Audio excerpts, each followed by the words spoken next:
My beloved brothers and sisters, I must speak with a voice that cuts through tradition, with a fire that cannot be silenced, and with a truth that will shake the very foundations of what many have been taught for centuries. Listen carefully, because this message is not meant to soothe, but to awaken. For too long, the people of God have been enslaved by man-made doctrines, shackled by religious institutions, and blinded by practices that have nothing to do with the heart of God. And one of the greatest deceptions that has crept into the house of God is the practice of tithing. Yes, I declare it boldly before you today. Tithing is a sin because it twists the truth, manipulates the faithful, and makes the worship of God into a transaction. Open your ears and let your spirit be alive. Do not turn away from these words. Do not allow fear, tradition, or the pressure of men to drown out the voice of God that is speaking through this truth. You have been told for years that if you do not give 10% of your income, you are robbing God.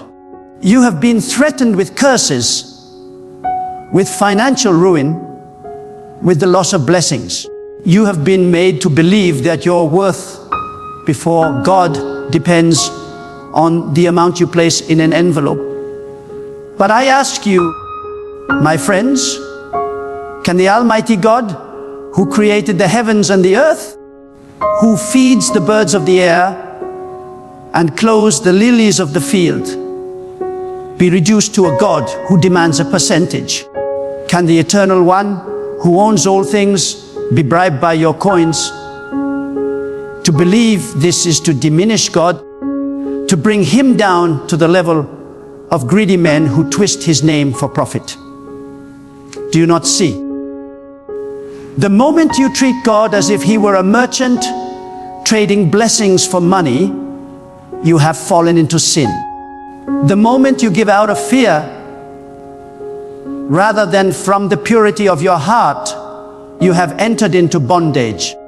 And the moment religious leaders use the pulpit to pressure you into giving while living in wealth and luxury, they commit a great sin against God and against the people.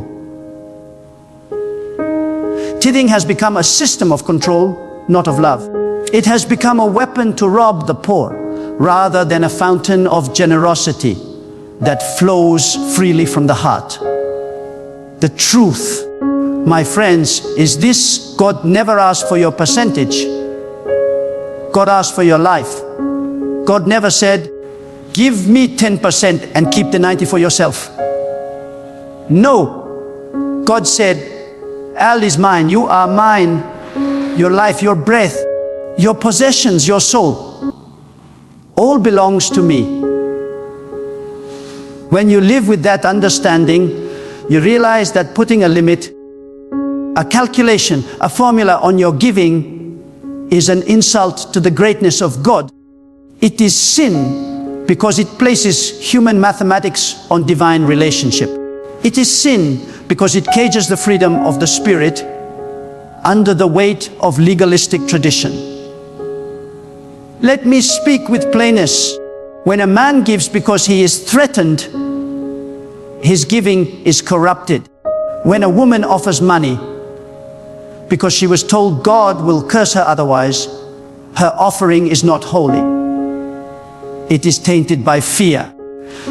And when a congregation applauds itself for fulfilling a law that God did not require, they are not worshiping. They are deceiving themselves. True giving is not a tenth, nor a calculation. True giving is surrender to God with all that you are, with all that you have in every moment of your life. Anything less, anything forced, anything manipulated is sin. Now, some will resist this message. They will say, but we have always tithed. My response is simple: tradition does not sanctify a lie. Others will say, but my leaders told me God will not bless me unless I tithe. I tell you now, when you rely on men to interpret the heart of God for you, you make them your masters instead of God. Still others will say, but how will the house of God survive without tithers? And I thunder back, the house of God is sustained by God Himself. If a work is truly born of God, then the God who calls will also provide. If a ministry collapses because tithes are not collected, then that ministry was not built on the foundation of God, but on the foundation of human greed. Do not misunderstand me. I am not against giving. I am not against generosity. In fact, I proclaim with all the fire within me that generosity is the very essence of living with God.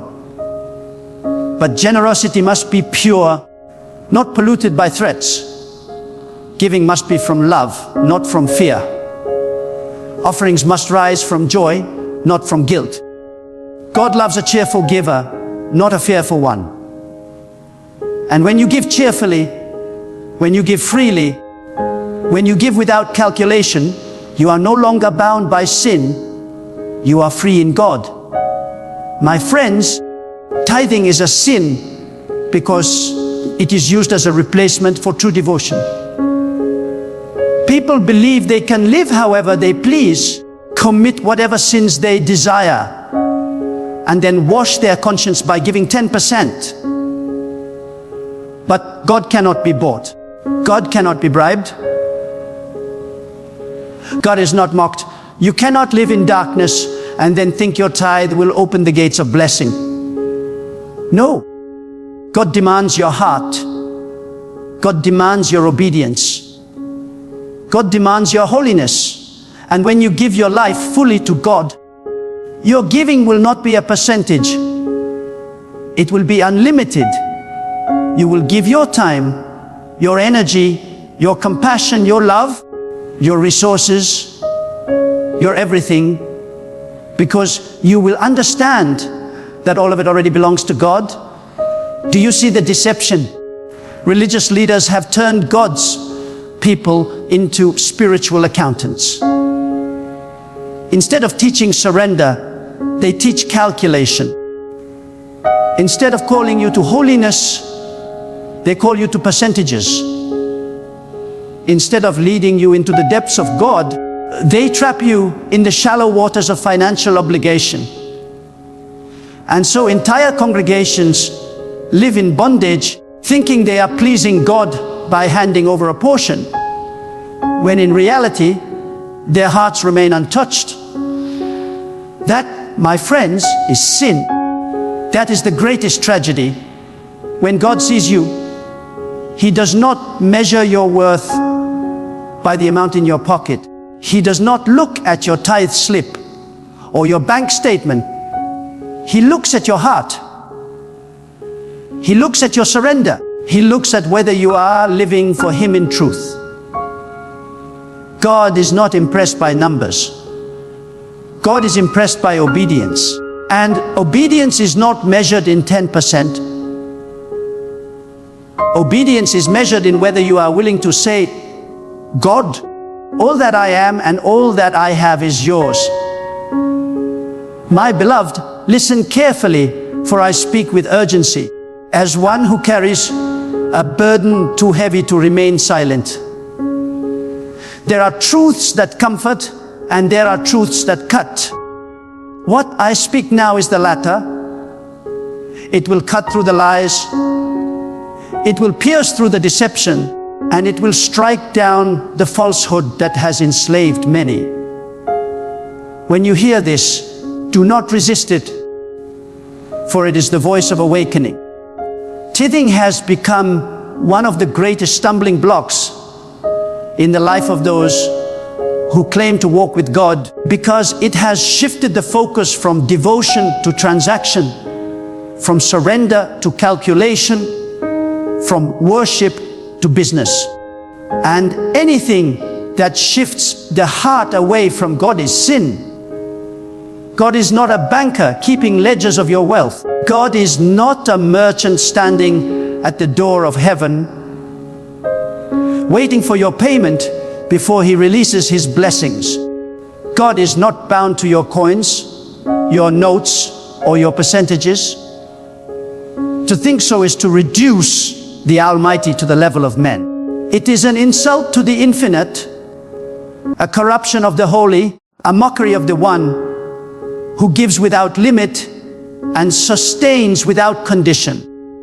Those who demand your tithe are not speaking with the authority of God. They are speaking with the hunger of their own desires. They build kingdoms of stone and wood, while the souls of the people are starved of truth. They demand 1/10 of your labor, while giving you nothing but fear in return. Let us think with clarity. If tithing were truly the way to please God, then only the wealthy could be righteous. If the measure of your faithfulness were the size of your offering, then the poor would be forever condemned. But has God ever despised the poor? Has God ever rejected the broken because they could not bring silver and gold? No, God looks at the widow who has nothing but a small offering given with sincerity, and he sees more honor in her heart than in the vaults of the rich. This is the proof that God is not moved by the amount, but by the motive. This is the evidence that percentage-based giving is nothing more than human invention, chained to greed, and far removed from the heart of God. Tithing is sin because it teaches you to give by law, not by love. It teaches you to count your coins, but not to count your blessings. It demands you meet a number, but it ignores the state of your soul. What good is it if a man tithes faithfully, but his heart is cold, his lips are filled with lies, his hands are stained with injustice, and his spirit is far from God? Will God look upon his ledger and be pleased? No. God will say, I never asked for your 10th. I asked for your life. And I say to you, beware of those who twist the name of God for gain. Beware of those who turn his house into a marketplace. Beware of those who preach curses upon you unless you pay. These are not shepherds, they are wolves. They do not feed the flock, they feed on the flock. They do not represent the holiness of God. They represent the greed of their own bellies. And the tragedy is that many follow them blindly, fearing the curse of men more than they fear disobedience to God. My friends, if your giving is driven by fear, it is no longer holy. It has become corruption. If your offering is forced, it is no longer an offering. It has become extortion. And if your leaders place burdens on you that God has not commanded, they will answer before the throne of the Almighty. Understand this true. Giving cannot be boxed into percentages. True giving flows from the heart. True giving is not measured by calculation, but by sacrifice. When you surrender fully to God, you will realize that everything you have is already His. Your home, your income, your strength, your talents, your hours, they all belong to God. When you recognize this, you will stop asking, how much should I give? Instead, you will ask, God, how much can I keep back from you when all is yours? That, my beloved, is the freedom of the Spirit. That is the essence of devotion. That is the difference between giving out of law and giving out of love. Do not let anyone enslave you with threats of curses. For God is not waiting to destroy you because you missed 1/10 of your salary. God is not petty, counting your mistakes with a calculator in his hand. No, God is merciful, God is generous, God is boundless. The one who curses you for not tithing is not speaking for God, but against him. For God blesses freely, not conditionally. He opens the heavens, not because you paid a price, but because he is faithful to those who trust him. And hear me, if you give a tenth, thinking you have satisfied God, but you ignore the needs of your neighbor, you are in sin. If you place money in the hands of religious leaders, but turn away from the hungry, the thirsty, the orphan, and the oppressed, your tithe becomes an offense. God does not need your money. He desires your compassion. God does not require your tenth. He requires your justice. God does not hunger for your coins. He hungers for your heart. Do you know why tithing has been exalted so highly in many places? Because it is easier to manipulate money than to demand holiness. It is easier to command percentages than to preach repentance.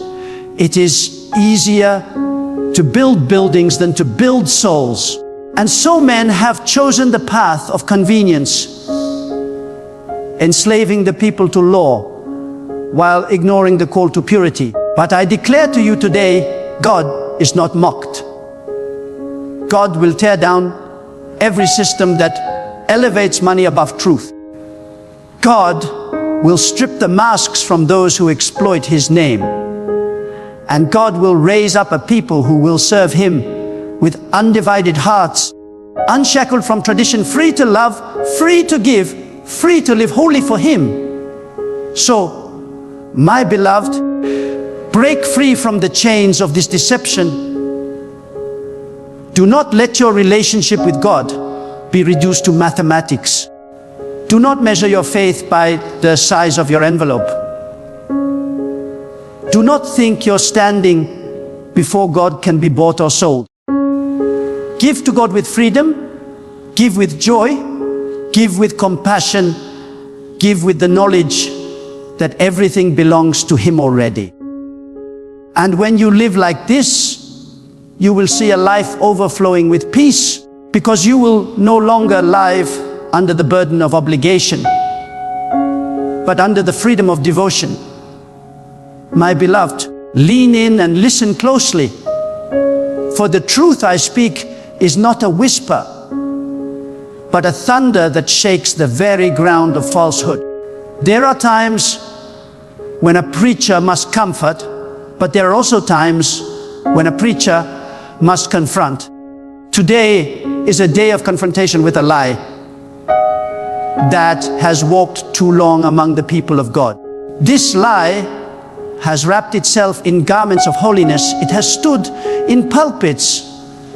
It has raised its voice with authority, but beneath it all, it is deception.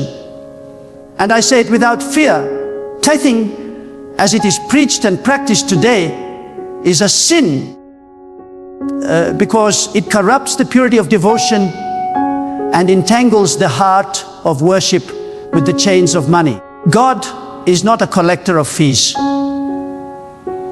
God is not sitting in the heavens calculating percentages as though he were an accountant of men. To imagine so is to shrink his majesty to the level of our systems. God is far above such limitations. He is the owner of all things, the giver of every breath, the sustainer of every heartbeat. What can you possibly offer him that is not already his? What coin, what bill, what portion of your labor can you claim as yours to begin with? Everything in your hand is on loan from God. When you understand this, you will see how shallow and distorted the practice of tithing has become. The tragedy is that men have used tithing not as a call to holiness, but as a tool of manipulation. They have built empires of stone and marble while the poor weep in silence. They have preached curses on the faithful if they fail to pay, while they themselves live in comfort, luxury, and ease. They stand before the people with smiles on their faces, but behind their smiles is the hunger for more wealth, more buildings, more power. And all of this is done in the name of God. But I tell you, God is not mocked. God sees. God hears. God will not remain silent forever. Those who misuse his name for profit will one day tremble under his judgment. Now, do not mistake my words. I do not say that giving is wrong. Giving is holy when it springs from the fountain of love, when it is born out of gratitude, when it flows from a heart that knows everything belongs to God.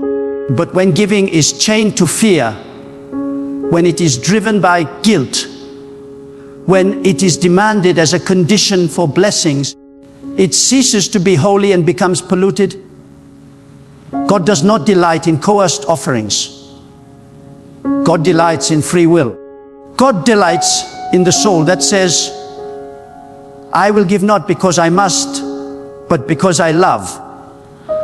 I will give not because I am threatened, but because I am grateful.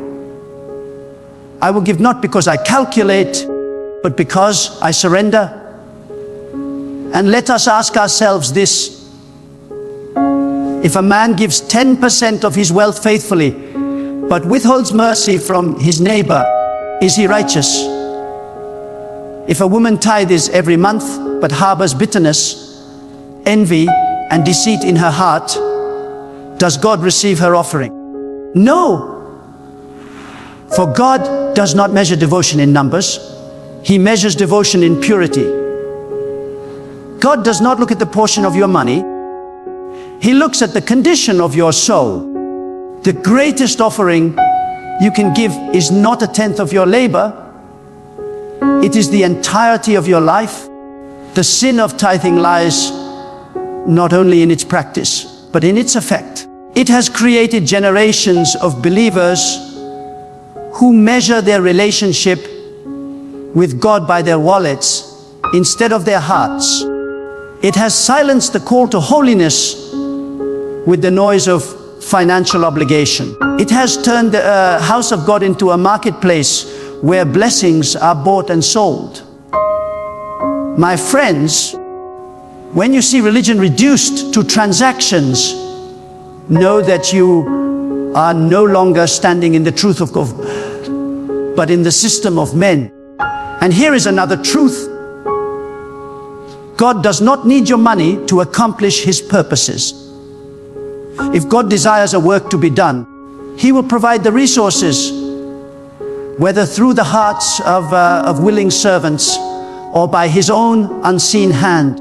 If a ministry survives only because people are coerced into tithing, that ministry is not sustained by God, but by manipulation. And if it falls, when the tithes are removed, then it was never founded on the rock of God's provision. True works of God are upheld by his power, not by the forced contributions of his people. Let us also consider the poor, the widow, the orphan, the laborer struggling to put food on the table. Do you think God is pleased when they are pressured to give the little? They have to maintain the wealth of institutions. Do you think God will curse a hungry child because his parents could not produce a tenth of their wage? God is not cruel. God is not unjust. God is not a tyrant demanding payment from the weak. God is merciful, and his mercy is greater than the traditions of men. Hear me now. The holiest form of giving is not measured in percentages, but in sacrifice. If a man with abundance gives 10% and keeps 90% for his pleasure, while another with little gives freely out of his need, who is more righteous before God? It is the one who gives with sincerity, not calculation. It is the one whose gift cost him something, not the one who gave out of excess.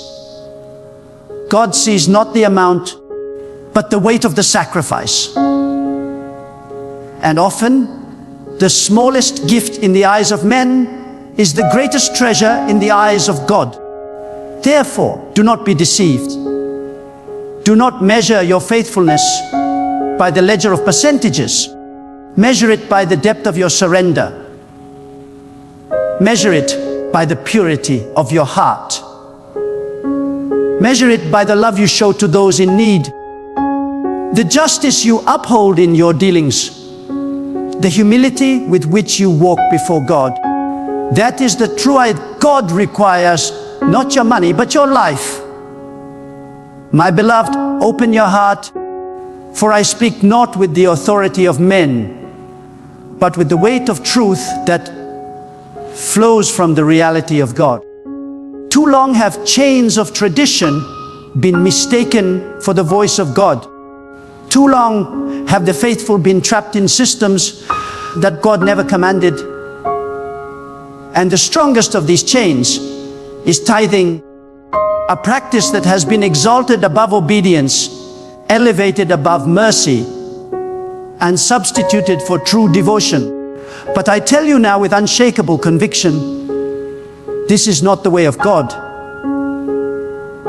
God does not desire your calculation. God desires your consecration. God does not seek your percentage. God seeks your purity. Look around you at the world. Do you not see how the love of money has corrupted the hearts of many? Do you not see how it has crept even into the house of God, clothed in religious garments, carrying the name of holiness, yet driven by greed?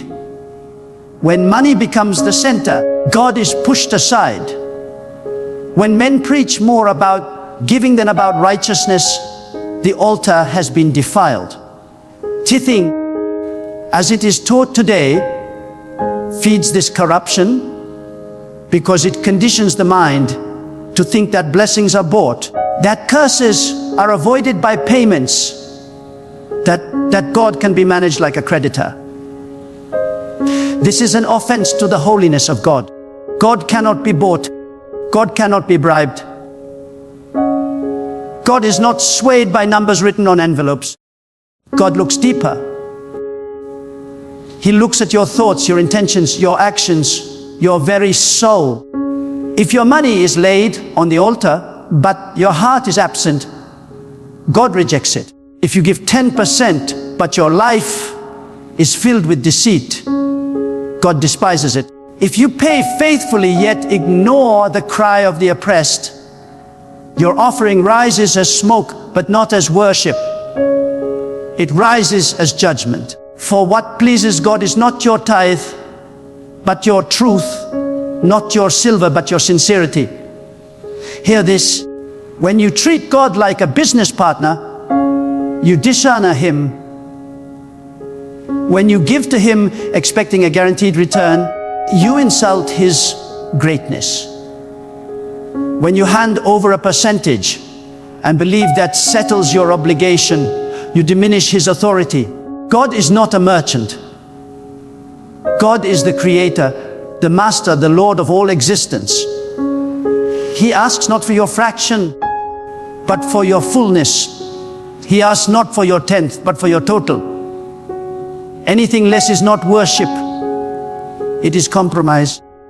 And let me speak with even greater boldness. Those who enforce tithing upon you commit sin themselves.